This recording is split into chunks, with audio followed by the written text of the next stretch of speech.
أهلا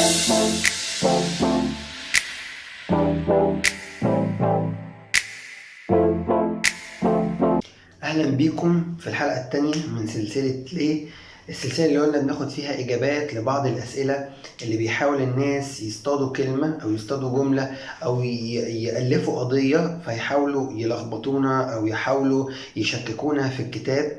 والمرة اللي فاتت كنا خدنا ليه العذراء ما تروحش عند إليصابات اللي كانت عندها من كام شهر وتروح تولد في مزود مع إن بيت قريبتها أو نسيبتها كان موجود جنبها، وجاوبنا عليه. المرة دي هناخد سؤال تاني بيحاول البعض ان هو يصطاد كلمة او كلمتين من نص ويقول لك اهو اتفضل، كلام غير منطقي الكلام بتاعكم وانتم مؤلفينه، او الكتاب المقدس تأليف، او القصة كلها بتاعت الميلاد تأليف.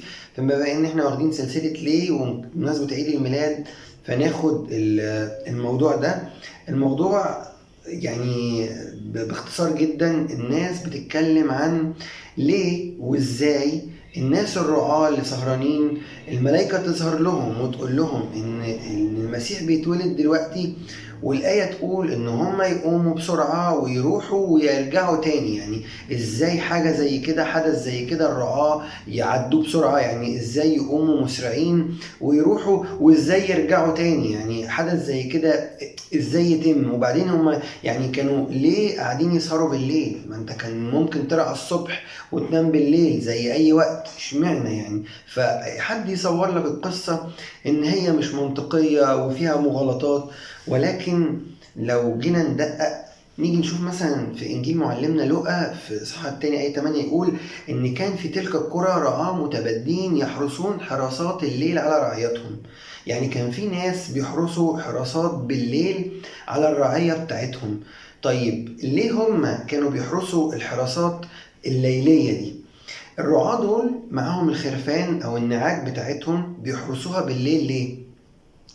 لأن الفترة دي اللي هي من أول آخر شهر 8 وأول شهر 9 بيبتدي فيها الحمل بتاع النعاج، والحمل بياخد تقريبا 145 يوم، يعني أقل من 5 شهور. فيبقى الخروف هيتولد على أول يناير، يعني آخر شهر 12 أو أول يناير. حلو كده. فالفترة دي اللي هم سهرانين فيها هو البداية بتاعة الموسم بتاع الحمل بتاع النعاج. كانوا بيسهروا ليه بقى؟ علشان خاطر أي موت لنعجة، الأم النعجة اللي بتموت دي هتبقى خسارة مادية بالنسبة لهم فادحة جدا. تاني حاجة، النعجة دي المفروض ان هي هتولد خروف. لو تعثرت بالليل اثناء الحمل او اثناء الولادة في الفترة دي كلها هتبقى خسارة اكبر، ان انت خسرت كراعي النعجة مصدر الرزق وكمان المولود بتاعها الخروف الصغير، ودي خسارة فادحة اكتر. ليه بقى؟ لان الخروف الصغير ده اللي بيتولد دلوقتي، الخروف ده هو اللي هيتورد للهيكل علشان خاطر في عيد الفصح يتذبح. يعني الشرط اللي كان محطوط في العهد القديم ان الخروف يبقى ابن سنة ويتحفظ عندهم في شهر نيسان. كان هو ده الخروف اللي بيتولد في الوقت ده. فكانوا هم ليه سهرانين؟ يعني ليه الرعاة سهرانين؟ يعني مش واخدين بريك ونايمين؟ عشان دي الفترة اللي اخر شهر 8 واول شهر 9 اللي بيحصل فيها الحمل بتاع النعاج. فهم كانوا سهرانين عشان ما يحصلش اي خسارة للنعجة او الخروف ابنها كمان. فيبقى مهتمين جدا بالمرحلة بتاعت الحمل، ويبقى عدم تعثر للأم، وكمان الخروف ده اللي يبقى مصدر الرزق وهيتورد عشان خاطر يتقدم ذبيحة في الفصح يخلي بالهم منه، ويبقى ده المكسب المادي بتاعهم محافظين عليه. عشان كده كانوا سهرانين. ودي أول حاجة بيبتدي حد يسخر منها ويشكك فيها، يعني ليه سهرانين ما يناموش ويرعوا الصبح زي أي رعاة يعني. تاني حاجة الآية برضو في لقا آية إصحاح 2 آية 16 يقول إن هم جاءوا مسرعين ووجدوا مريم ويسوع ويوسف والطفل. يعني راحوا بسرعة لما ظهر لهم المنظر والملائكة وقالوا لهم على الحدث، لا بسرعة بقى. يعني هم سهرانين عشان خاطر الرعاية على الخرفان ويحافظوا على القطيع بتاعهم والمكسب المادي، فابتدوا يتوجهوا بسرعة عشان يروحوا الكلام اللي سمعوه من الملائكة.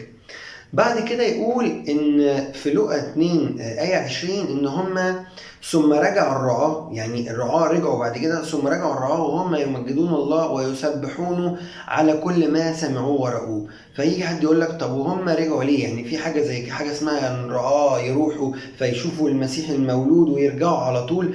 ده اللي احنا كنا لسه بنقوله، ان المكسب المادي دلوقتي عند الرعاة وان ده اكل عيشهم، فلازم الفترة دي بيهتموا جدا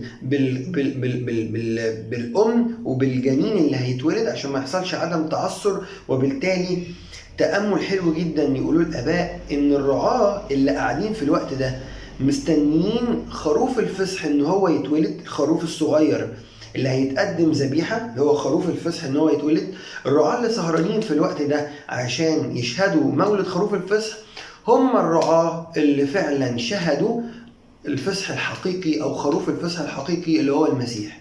يعني في الوقت اللي هم كانوا مستنين فيه ان خروف الفصح يتولد، هو الوقت برضو اللي شهدوا فيه مولد المسيح الحقيقي اللي هو فصحنا قد مات المسيح لأجلنا.